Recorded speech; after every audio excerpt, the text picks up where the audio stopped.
السلام علیکم ورحمۃ اللہ۔ آصف بھائی، آپ نے ویڈیو بھیجی ہے حنیف قریشی کی حضرت امام مولا علی علیہ السلام کے حق پر ہونے کے حوالے سے وہ معاملات یا وہ تنازعات مشاجرات جو جناب حضرت مولا علی علیہ السلام، حضرت عائشہ، حضرت معاویہ رضوان اللہ تعالی علیہ مجمعین وغیرہ کے بیچ میں ہوئے، اور اس حوالے سے ایک روایت بھی بیان کی جاتی ہے حضرت علی علیہ السلام کے حق پر ہونے کے حوالے سے، اور اس روایت کا کیا معاملہ ہے وہ بھی میں بتا دیتا ہوں۔ حضرات صحابہ کرام رضوان اللہ تعالی علیہم اجمعین، ان کے بیچ میں جو تنازعات اور مشاجرات ہوئے، ایسے معاملات پر لب کشائی کرنا یا ایسے معاملات کو اوپن کرنا یا انہیں عام بیان کرنا یا اس میں صحابہ کرام کے بیچ میں اس طرح کی یہ باتیں کرنا، وہ بذات خود فی نفس ہی مناسب ہی نہیں ہے۔ حضرات صحابہ رضوان اللہ علیہ مجمعین سب کے سب، جن میں حضرت مولا علی علیہ السلام بھی ہیں، یہ تمام پیغمبر کی جماعت مخلص، حق گوئی اور حق طلبی کے لیے کوشاں رہی۔ صحابہ کرام رضوان اللہ تعالی علیہ مجمعین کے بیچ میں تنازعات مشاجرات، ان معاملات میں بحث و تکرار سے گریز کرنا ہی ضروری ہے یا کہ یہ زیادہ بہتر ہے۔ ان معاملات میں گفتگو کرنا اور اس میں جو باتیں بہت ساری کی جاتی ہیں وہ بذات خود اپنے آپ میں درست نہیں ہیں۔ صحابہ کرام وہ عظیم جماعت تھی جن کی تیاری اور جن کی تربیت پیارے نبی علیہ الصلوۃ والسلام نے بذات خود بنفس نفیس کی۔ اب ان حضرات میں اور اس جماعت کے اندر اس بحث کو شروع کر دینا کہ حق اور ناحق کا معاملہ، تو اس معاملے میں کئی لوگوں کو پھسلن ہوئی اور ایسے لوگ پھر بہت دور جا کر پڑے اور بہت دور جا کر گرے۔ صحابہ اور صحابہ کی جماعت وہ سب کے سب عادل ہیں، اور عدالت صحابہ ایک مسلمہ چیز ہے جس میں سے کسی کو بھی انکار نہیں۔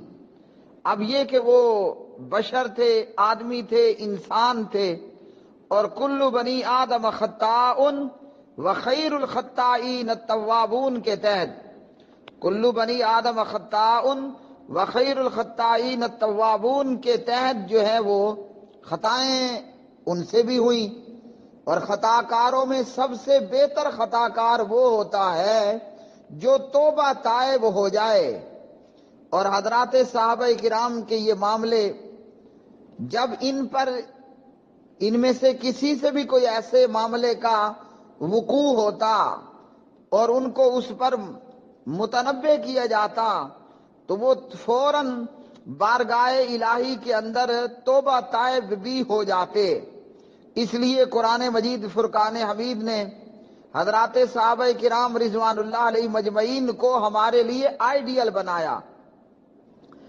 فَإِنْ آمَنُوا بِمِثْلِ مَا آمَنْتُمْ بِهِ فَقَدْ اهْتَدَوْا۔ قرآن مجید نے صحابہ کا مقام بیان کیا، وَالسَّابِقُونَ الْأَوَّلُونَ مِنَ الْمُهَاجِرِينَ وَالْأَنصَارِ۔ قرآن مجید نے صحابہ کی جماعت متعلق کہا، امتحن اللہ قلوبہم للتقوی۔ قرآن مجید نے صحابہ کی جماعت کے متعلق کہا، لقد رضی اللہ عن المؤمنین اذ یبایعونک تحت الشجرہ۔ اور اسی طرح قرآن مجید فرقان حمید نے صحابہ کی جماعت ہی کے متعلق کہا، محمد رسول اللہ والذین معہ اشداء علی الکفار رحماء بینہم۔ اور اسی طرح سورۃ الفتح کی آخری آیات، کہیں پر انصار کی تعریف ہوئی، کہیں پر مہاجرین کی تعریف ہوئی، کہیں پر جناب عشرہ مبشرہ کی تعریف ہوئی، مقام اور رتبہ بیان ہوا، کہیں پر بدریوں کی تعریف بیان ہوئی، کہیں پر صلح حدیبیہ میں موجود صحابہ کی تعریف بیان ہوئی اور ان کا مقام اور ان کا رتبہ اور ان کی شان اور ان کی آن اور بان بیان ہوئی۔ تو اب جو معاملات جناب حضرت علی کے اور جناب سید عائشہ اور جناب حضرت معاویہ، جناب طلحہ، جناب زبیر رضوان اللہ تعالی علیہ مجمعین ان کے بیچ میں ہوئے، تو اس پر بھی یہی ساری بات جو پیچھے گزر چکی۔ اہل سنت کا مشاجرات اور تنازعات صحابہ میں حضرت علی اور دیگر کے بیچ میں جو کچھ ہوا اس کے متعلق کیا کہنا ہے؟ امام محی الدین ابو زکریا امام النووی رحمہ اللہ اس تعلق سے کیا فرماتے ہیں کہ اہل سنت اہل حق کا مذہب یہ ہے کہ سب صحابہ کرام رضوان اللہ تعالی علیہ مجمعین کے متعلق حسن ظن رکھا جائے۔ یہاں ہم بریک لگا کر یہ پوچھتے ہیں کہ کیوں ہم صحابہ کے متعلق حسن ظن رکھیں؟ کیا وجہ ہے کہ ہم حضرت معاویہ کے متعلق، اماں جی عائشہ کے متعلق، طلحہ کے متعلق، زبیر کے متعلق، مولا امام علی کے متعلق رضوان اللہ تعالی علیہ مجمعین کیوں حسن ظن رکھیں؟ کیوں اہل سنت کا یہ مذہب اور موقف ہے؟ اس پر قرآن کی یہ آیات اور قرآن مجید دلالت کرتا ہے، جو بھی آپ کو میں نے والسابقون لقد رضی اللہ رحماء بینہم فإن آمنوا اور دیگر آیات اب پڑھتے جائیں۔ تو اس لیے صحابہ کے متعلق حسن ظن رکھا جائے، یہ اہل سنت اہل حق کا مذہب ہے۔ اور جو کسی ایسے شخص کی طرح جی جو خمینی ہو یا خمینی نواز ہو، وہ مرزا جہلمی جیسا ہو یا کوئی اور ایسا بد زبان ہو جو حضرت معاویہ پر بد زبانیاں کرے، جو اماں جی عائشہ رضی اللہ تعالی عنہ پر بد زبانیاں کرے، وہ اہل سنت کی راہ سے ہٹا ہوا ہوگا۔ تو اہل سنت اہل حق کا مذہب یہ ہے، امام نووی فرماتے ہیں رحمہ اللہ، سب صحابہ کے متعلق ہم نے حسن ظن رکھنا ہے اور یہ ہمیں قرآن کا حکم ہے۔ جو ان کے بیچ میں تنازعات ہوئے، معاملات ہوئے، مشاجرات ہوئے، ان پر کیا کرنا ہے؟ چپ کا روزہ رکھ لینا ہے۔ کیا کرنا ہے؟ چپ کا روزہ رکھ لینا ہے۔ اور صحابہ کرام رضوان اللہ علیہ مجمعین، ان میں مجتہد اور صاحب رائے صحابہ، ان صحابہ کا مقصد قطعاً نافرمانی نہیں تھا۔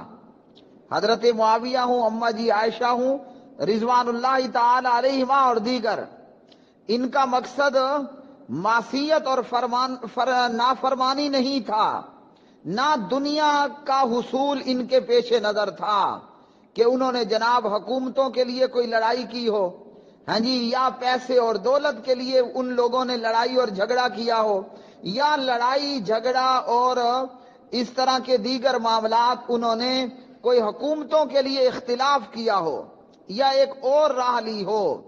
ان تمام کا مقصد جو ہے وہ یہ تھا کہ میں حق پر ہوں اور دوسرا حق پر نہیں ہے، اور اس طرح ان لوگوں کے بیچ میں یہ معاملات ہوئے۔ اب ان میں سے بعض اپنے اجتہاد اور اپنی رائے کی بنیاد پر صواب پر تھے، یعنی درست بات پر، اور بعض جو ہیں وہ خطا پر تھے، اور جو خطا پر تھے وہ خطا کے باوجود معذور تھے۔ کیوں؟ کہ جب مجتہد اجتہاد کرتا ہے تو اگر وہ خطا پر بھی ہو تب بھی وہ ثواب کا حقدار ہوتا ہے کہ اس نے اجتہاد تو کیا۔ اگر اس کا اجتہاد درست ہو مولا علی علیہ السلام کی طرح تو وہ پھر دگنے اجر کا مستحق ٹھہرتا ہے، یک نشد دو شد، وہ پھر دگنے اجر کا مستحق رہتا ہے۔ اس لیے جن سے خطا ہوئی وہ خطا کے باوجود ثواب کے حقدار اور معذور تھے۔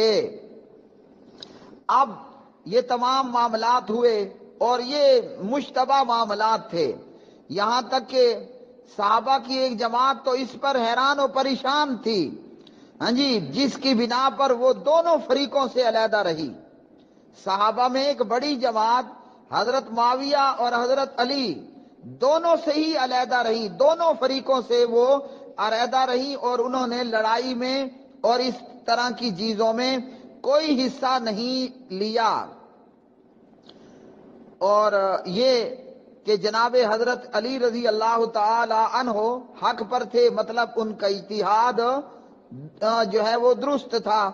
اب اسی حوالے سے مشاجرات تنازعات صحابہ کے حوالے سے شیخ احمد سرہندی فرماتے ہیں کہ جو معاملات صحابہ کے بیچ میں ہوئے، ان تمام معاملات کو نیک محمل پر محمول کرنا ہے، اور صحابہ سے کسی قسم کا تعصب اور عداوت نہیں رکھنی، خواہشات نفس اور تعصب سے دور سمجھنا ہے ان کو، خود بھی دور رہنا ہے۔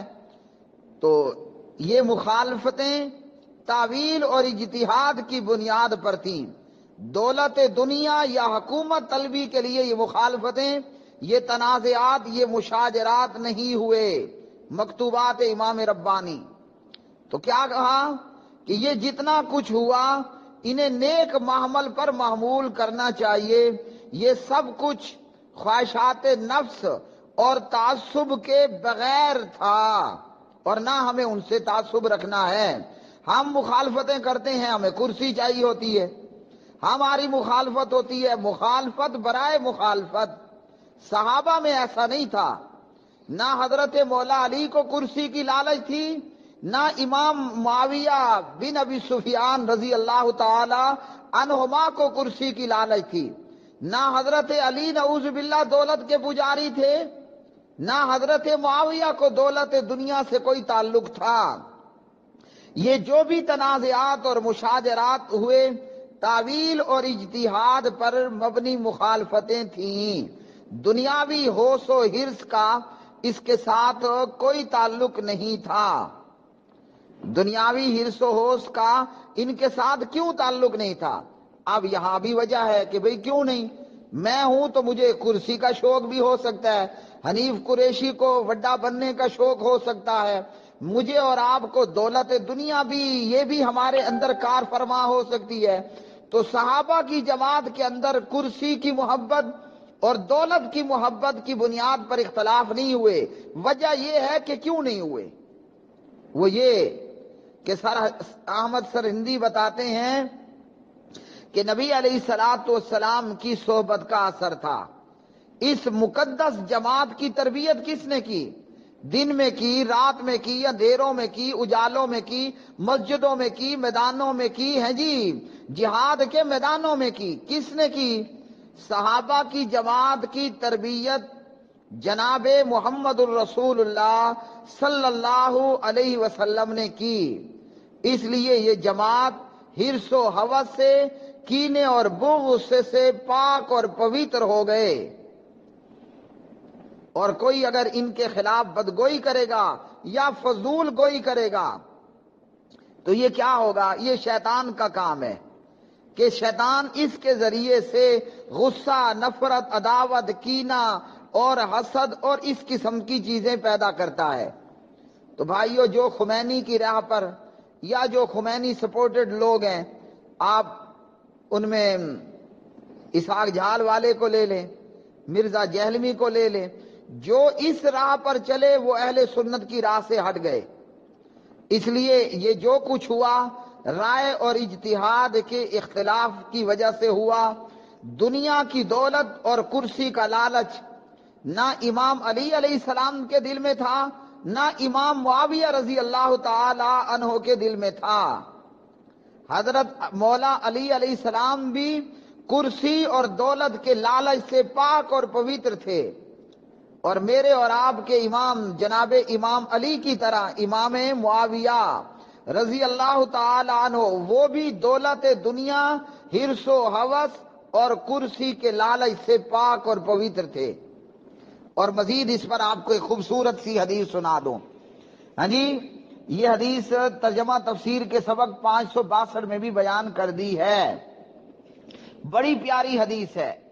حضرت ابو سعید خدری رضی اللہ تعالی عنہ راوی ہیں، اور یہ حدیث صحیح بخاری میں ہے، مطلب 24 کیرٹ کی روایت، 6535 نمبر کی روایت ہے، 6535۔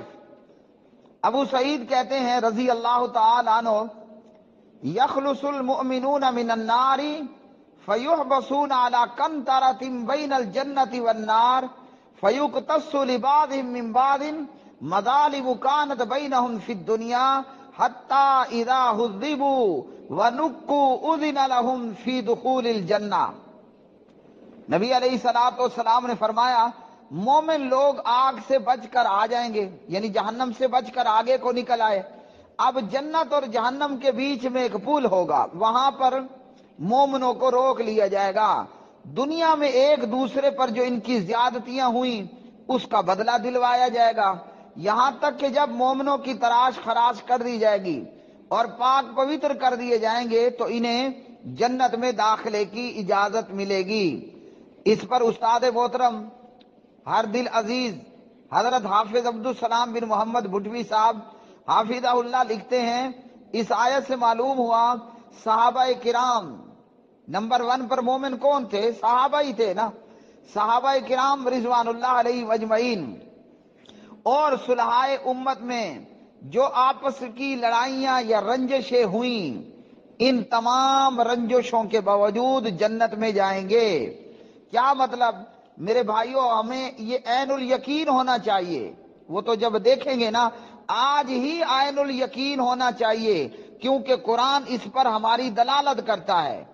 میں دیکھ رہا ہوں کہ امام معاویہ بن ابی سفیان خود، ان کے باپ، ان کی ماں، ان کے بھائی، یہ دیکھو وہ جنت جا رہے ہیں۔ یہ دیکھو حضرت مولا علی علیہ السلام جنت جا رہے ہیں۔ یہ دیکھو مومنوں کی ماں سیدہ عائشہ جنت جا رہی ہے۔ اور جو ان کو اپنی ماں نہیں مانتا، وہ اپنا مومن ہونا جو ہے سکین کروا لے، دیکھ لے کہ کہیں اس کے ایمان میں کچھ باقی بھی ہے یا سارا کچھ تباہ و برباد ہو چکا ہے۔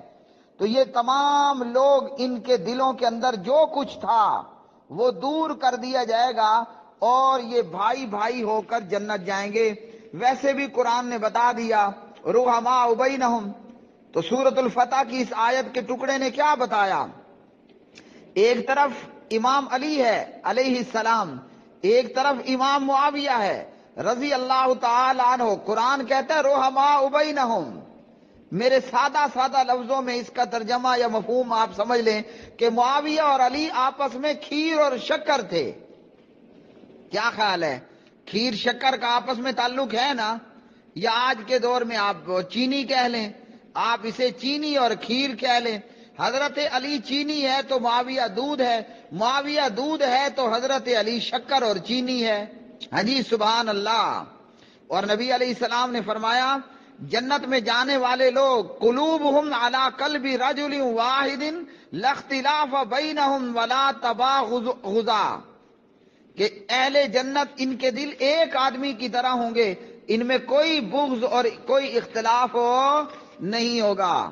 تو معاویہ بھی جنت جا رہے ہیں، دیکھ لو۔ ہاں جی، حضرت علی بھی جنت جا رہے ہیں رضی اللہ تعالی عنہما۔ جس نے حضرت علی سے دشمنی کی ہلاک ہوگا، جس کے دل میں معاویہ کا بغض اور عداوت ہوا، جو نعوذ باللہ معاویہ پر بھونکا، تو کیا ہوگا کہ وہ جنت سے محروم بیٹھا ہوگا، وہ پھر جنت سے محروم بیٹھا ہوگا۔ جس نے معاویہ کو مومن نہ مانا، اس کا جنت سے پھر کوئی لینا دینا نہیں ہوگا۔ جس نے ابو سفیان کو مومن نہ مانا، اس کا جنت سے کوئی لینا دینا نہیں ہوگا۔ جس نے عائشہ کو اپنی ماں نہ مانا، یہ جو میری ماں ہے نا جس نے مجھے جنم دیا، یا کسی کی وہ ماں جس نے دودھ پلایا، یا کسی کی وہ ماں جو اس کے باپ کی بیوی ہے، ان تمام ماؤں سے بڑھ کر میری اور آپ کی ماں عائشہ ہے۔ حضرت علی، حضرت عائشہ، حضرت معاویہ، تنازعات ہوئے، تنازعات ہوئے، مشاجرات ہوئے، اختلافات ہوئے۔ اب ان چیزوں میں آ کر اگر کوئی شخص خمینی اینڈ کمپنی کی طرح ہوگا تو پھر اس کا جنت سے کوئی لینا دینا باقی نہیں رہے گا۔ بات یہ ہے کہ علی بھی میرا امام ہے، بات یہ ہے کہ معاویہ بھی میرا امام ہے، بات یہ ہے کہ عائشہ میری ماں ہے۔ عائشہ کون ہے؟ عائشہ میری ماں ہے، اور عائشہ کا ماں ہونا قرآن نے بیان کیا۔ وازواجہ امہاتہم، پیغمبر کی بیویاں کلمہ پڑھنے والوں کی مائیں ہیں۔ تو ان تمام میں کیا تھا؟ یہ اجتہاد اور رائے کی بنیاد پر اختلاف ہوا، اور جو اجتہاد 100% درست تھا وہ امام مولا علی علیہ الصلاۃ والسلام کا تھا، جس پر وہ دگنے اجر کے مستحق، اور باقی خطا کے باوجود اجر کے مستحق، اور خطا کے باوجود وہ معذور۔ اور ہمارے لیے سب قابل صد احترام، معاویہ بھی ہمارا آئیڈیل، ہاں جی، علی بھی ہمارا امام اور آئیڈیل، اور سید عائشہ رضی اللہ تعالی عنہا وہ ہماری ماں۔ اور امام نووی رحمہ اللہ نے فرمایا وَكَانَ عَلِيٌّ رضی اللہ تعالی عنہ هو المحق المصیب فی تلک الحروب، حضرت مولا علی علیہ السلام ان جنگوں میں حق پر تھے۔ اور اسی طرح جناب حضرت علی رضی اللہ تعالی عنہ کے حوالے سے ایک روایت بیان کی جاتی ہے مولا علی علیہ السلام کے حق پر ہونے کے حوالے سے۔ یہ روایت ضعیف جداً ہے، اعلیٰ درجے کی ضعیف روایت۔ روایت کا نمبر ہے ترمذی میں 3714، اور راوی بھی خود حضرت مولا علی علیہ السلام ہی ہیں۔ اس روایت کے اندر ہے رحم اللہ ابا بکر، اللہ سبحانہ و تعالی ابو بکر پر رحم فرمائے رضی اللہ تعالی عنہ، کہ ابو بکر نے اپنی بیٹی سے میرا نکاح کیا، مطلب مجھے داماد بنایا، اور ہجرت میں میرے ساتھ آئے، اور بلال کو اپنے مال سے آزاد کیا، یعنی خرید کر۔ اسی طرح رحم اللہ عمر، اللہ تعالیٰ عمر پر بھی رحم فرمائے رضی اللہ تعالی عنہ، کہ عمر جو ہے وہ حق بات کہتے ہیں، وَإِنْ كَانَ مُرًّا، بھلے وہ حق بات کڑوی ہی ہو۔ عمر پر رحم فرمائے، عمر حق بات کہتا ہے اگرچہ وہ کڑوی ہو۔ اور اسی طرح اس حدیث کے اندر فرمایا کہ اللہ تعالیٰ عثمان پر بھی رحم فرمائے، رحم اللہ عثمان، اللہ تعالیٰ عثمان پر بھی رحم فرمائے کہ عثمان سے ملائکہ بھی حیا کرتے ہیں۔ اور اسی روایت کے اندر فرمایا رحم اللہ علی، اللہ تعالیٰ علی پر بھی رحم فرمائے، اے اللہ حق کو ان کے ساتھ پھیر جہاں وہ پھریں۔ اب یہ روایت سندن ضعیف جداً، سخت ضعیف ہے، لیکن ان لوگوں کے لیے اس روایت کے اندر بھی لمحہ فکریہ ہے جو نعوذ باللہ ابو بکر پر، عمر پر، عثمان پر بھونکتے ہیں۔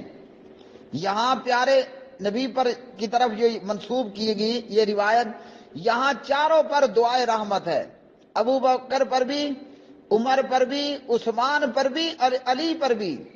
اب جو معاملات ہوئے صحابہ میں، ہیں جی، اس حوالے سے جو بھی خمینی بن جاتا ہے وہ ضرور بہت بڑے خسارے کے اندر اور تباہی کے اندر ہے۔ جبکہ اس روایت کو اگر کوئی بیان کرتا ہے تو یہاں چاروں پر دعائے رحمت کی گئی ہے، اور یہ روایت سندن ضعیف ہے، سخت ضعیف۔